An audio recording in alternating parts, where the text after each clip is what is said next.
আসসালামু আলাইকুম প্রিয় নবম এবং দশম শ্রেণীর শিক্ষার্থীরা, আশা করি সবাই ভালো আছো।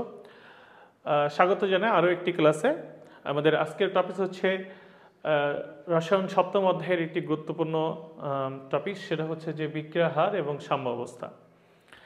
এটা জানার প্রয়োজন এই কারণে যে তোমরা খুব ভালো করে জানো সপ্তম অধ্যায়ের একটি গুরুত্বপূর্ণ প্রশ্ন হচ্ছে যে সাম্য অবস্থার উপর লা সাতলীয় নীতির প্রভাব কী। তো এই প্রভাব কি এটা জানার আগে অবশ্যই আগে জানতে হবে সাম্য অবস্থা কি। আর সাম্য অবস্থা কি এটা জানার আগে অবশ্যই তোমাকে জানতে হবে হচ্ছে বিক্রিয়ার হার কি। তোমাদের বইতে বিক্রিয়ার হার রিলেটেড যতটুকু দেওয়া আছে এটুকু আসলে এনাফ না, এটার আরও বিস্তারিত আলোচনা আছে যেটা তোমরা মানে তোমাদের বইয়ের যে লেখক তার ভাষায় বলতে হয় যে উচ্চতর শ্রেণীতে জানবে। তারপরও আমি তোমাদেরকে কনসেপ্ট একটু ক্লিয়ার করে দিব এবং তোমাদের বই রিলেটেড করে যতটুকু দেওয়া দরকার আমরা ততটুকু ইনশাল্লাহ এখন ক্লিয়ার করব। সো বেশি কথা না বলে আমরা চলে যাই। চলো, আমাদের আজকের ফার্স্ট টপিক হচ্ছে বিক্রিয়ার হার। কেমন, আমি একটা সংজ্ঞাকে লিখি, হ্যাঁ, সংজ্ঞাটা লিখলে ভালো হয়। একক সময়ে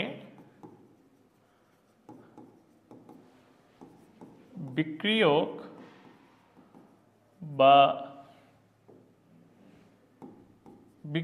বা উৎপাদের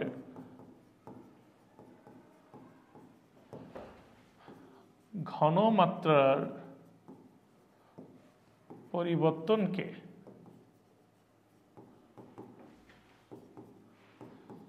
বিক্রিয়ার হার বলে।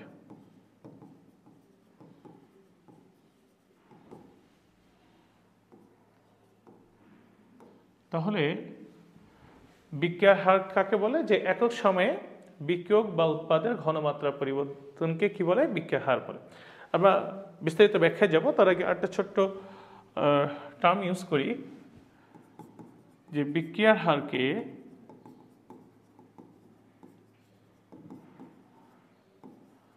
আর দ্বারা প্রকাশ করা হয়, ছোটদের আর, হ্যাঁ, প্রকাশ করা হয়।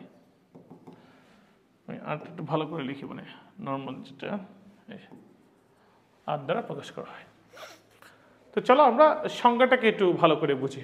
আমরা কোনো একটি থিওরি শেখার আগে যদি আমরা সংজ্ঞাটা ভালো করে আসলে রিড করতে পারি বা সংজ্ঞাটা যদি ভালো করে বুঝতে পারি, তাহলে ইনশাল্লাহ ওই টপিক্সের আসলে তেমন কোনো কিছুই বাকি থাকে না। চলো, আমরা একটা বিক্রিয়ার দুইটা পার্ট থাকে, একটা হচ্ছে রিঅ্যাক্ট্যান্ট মানে বিক্রিয়ক, আর একটা পার্ট থাকে হচ্ছে প্রোডাক্ট মানে হচ্ছে উৎপাদ। ঠিক আছে, একটা থেকে রিঅ্যাক্ট্যান্ট বা বিক্রিয়ক, একটা থেকে কি প্রোডাক্ট। আমরা একটা জিনিস সবসময় মাথায় রাখবো যে প্রকৃতিতে যত বিক্রিয়া আছে 99% বিক্রিয়া হচ্ছে তোমার উভমুখী বিক্রিয়া, মানে রিঅ্যাক্ট্যান্ট দিয়ে প্রোডাক্ট হয়, প্রোডাক্ট দিয়ে রিঅ্যাক্ট্যান্ট হয়। সব বিক্রিয়া আমরা আসলে এটাকে খেয়াল করতে পারি না, কিন্তু সকল বিক্রিয়ায় আসলে কিছু না কিছু উভমুখী বিক্রিয়া প্রদর্শন করে। তার মানে এই দিকে যাবে, আবার প্রোডাক্ট রিঅ্যাক্ট্যান্টের দিকে আসবে। হ্যাঁ, সেই জন্য আমরা যখন সপ্তম অধ্যায়ের ফার্স্ট ক্লাসে আমাদের যখন পড়াই, তখন আমরা এই যে বিক্রিয়ার দিকমুখিতা অনুসারে বিক্রিয়া দুই প্রকার, একটা হচ্ছে একমুখী, একটা হচ্ছে উভমুখী। এই উভমুখী বিক্রিয়া একমুখী হয়ে যায় কয়েকটা কন্ডিশন মেনটেন করলে, যেমন খোলা পাত্রে সংগঠিত করলে, উৎপাদকে পাত্র বিক্রিয়ার স্থান থেকে সরিয়ে নিলে, এরকম কয়েকটা কারণে তখন উভমুখী একমুখী হয়ে যায়। তাহলে ম্যাক্সিমাম বিক্রিয়া হচ্ছে উভমুখী। তো একটা বিক্রিয়ার শুরুতে আমি যদি বলি, মনে করো এখানে t0 সেকেন্ড, মানে এখনো বিক্রিয়া শুরু হয়নি, এই সময় সে বিক্রিয়া সম্পূর্ণ থাকে হচ্ছে রিঅ্যাক্ট্যান্ট মানে বিক্রিয়ক। আমি ধরলাম আমার সাথে সেই রিঅ্যাক্ট্যান্টের পরিমাণ হচ্ছে ঘনমাত্রার পরিমাণ হচ্ছে C1। ঠিক আছে, ঠিক কিছু সময় পর ধরে নাও যে এটা হচ্ছে T1, এটা হচ্ছে T2। T1 সময় 0, T2 সময় পরে গিয়ে কি হচ্ছে দেখো। T2 সময় পরে যেটা দেখা যাচ্ছে তার ঘনমাত্রা, স্বাভাবিকভাবে চিন্তা করো বিক্রিয়ক যদি উৎপাদে পরিণত হয়, একদম যখন 0 সেকেন্ড মানে একদম প্রাথমিক অবস্থায় প্রোডাক্টের পরিমাণ ছিল কি 0। কি ছিল? 0, মানে ওই সময় কোনো প্রোডাক্ট পাওয়া যায় নাই, সম্পূর্ণ ছিল কি রিঅ্যাক্ট্যান্ট। কনসেপ্ট বোঝার চেষ্টা করো যে কিছু সময় পরে এই রিঅ্যাক্ট্যান্টের পরিমাণ কমে যাবে, বিক্রিয়ক কমে গিয়ে সব উৎপাদে তৈরি হবে, তাই না?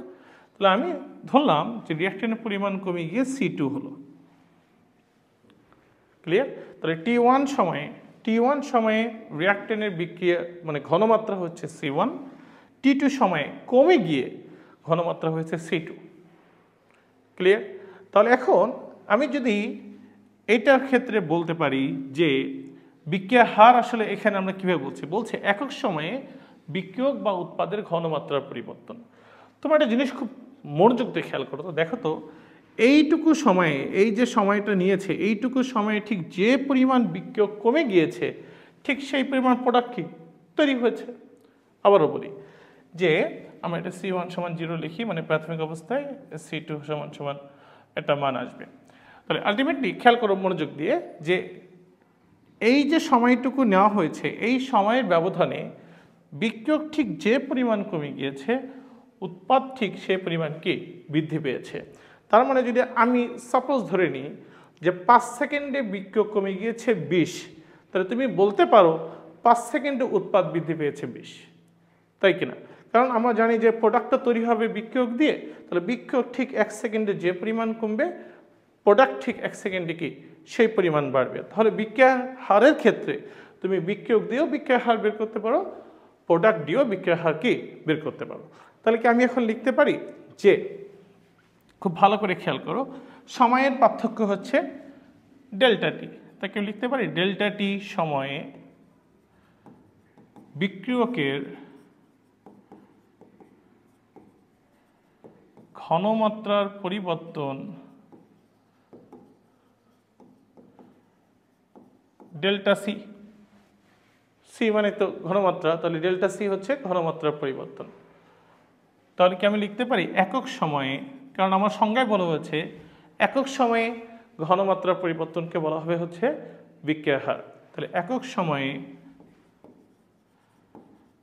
ঘনমাত্রার পরিবর্তন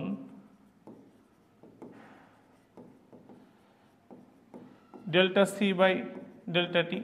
ডেল্টা টি সময়ে যদি পরিবর্তন হয় ডেল্টা সি, তাহলে একক সময় পরিবর্তন কি হবে ডেল্টা সি বাই ডেল্টা টি। তাহলে অতএব লিখতে পারি, আমরা জানি বিক্রিয়া হারকে আর দ্বারা প্রকাশ করা হয়, আর সমান ডেল্টা সি বাই ডেল্টা টি। তাহলে এটা হচ্ছে তোমাদের লেভেলে ক্লাস 19 লেভেলে আমাদের এই সূত্রটা জানলেই হয়ে যাবে। ঠিক আছে? আমরা ধরে এই একই কনসেপ্টটা আমরা উৎপাদের ক্ষেত্রে প্রয়োগ করতে পারি। আমরা লিখতে পারি ডেল্টা টি সময়ে উৎপাদের ঘনমাত্রার পরিবর্তন ডেল্টা সি, তাহলে একক সময়ে উৎপাদের ঘনমাত্রার পরিবর্তন ডেল্টা সি বাই ডেল্টা টি। তার মানে কি যে বিক্রিয়ার হার তুমি বিক্রিয়কের সাপেক্ষেও বের করতে পারো, উৎপাদের সাপেক্ষেও কি করতে পারো বের করতে পারো। তাহলে আশা করি যে আমাদের যদি একটা ম্যাথ দেওয়া হয় বা আমাদের যদি এখন একটা প্রবলেম সলভ দেওয়া হয়, কিভাবে আমি যদি একটা কোশ্চেন করি তোমাদেরকে, দেখো মনোযোগ দিয়ে এখানে এই কোশ্চেনটা লিখি যে অ্যামোনিয়া উৎপাদনের ক্ষেত্রে অ্যামোনিয়া উৎপাদনে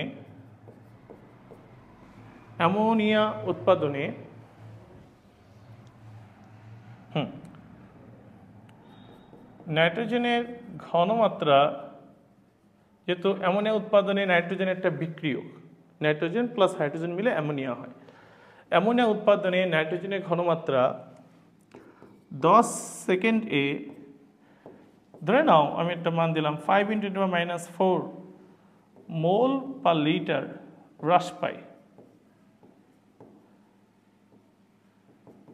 তাহলে অ্যামোনিয়া উৎপাদনে নাইট্রোজেনের ঘনমাত্রা 10 সেকেন্ডে 5 × 10⁻⁴ মোল পার লিটার হ্রাস পায়।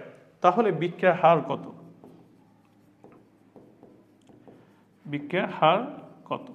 তাহলে আমরা লিখতে পারি বিক্রিয়ার হার সমান সমান delta C by delta T. Delta C কত?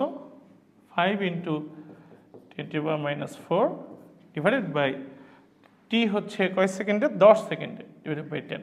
এখানে যে মানটা আসবে সেটা হবে অ্যান্সার। তাহলে আমরা বইয়েতে যেটা আমাদের আসলে লেখা আছে সেটা হচ্ছে বাংলা কথা, সেটা হচ্ছে কি যে বিক্রিয়ার হার সমান সমান বিক্রিয়ক বা উৎপাদের ঘনমাত্রা পরিবর্তন ডিভাইডেড বাই সময়। তো আমরা সেটাকে একটু সূত্রের সাহায্যে প্রমাণ করলাম। আমি আবারও বলে দিই, এই সূত্রটা সাফিসিয়েন্ট সূত্র না তোমাদের লেভেলে, এখানে আরও কিছু বিষয় জড়িত আছে। এখানে প্রতি মোলের জন্য হিসাব আছে, আলাদা হিসাব, কিন্তু তোমাদের লেভেলে আসলে এই পর্যন্ত হলেই এনাফ যে বিক্রয়ক বা উৎপাদে ঘনমাত্রার পরিবর্তন ডিভাইডেড বাই সময়, এটাই হচ্ছে আমাদের বিক্রিয়ার হার। আশা করি বিক্রিয়ার হার বুঝতে কারো অসুবিধা নেই।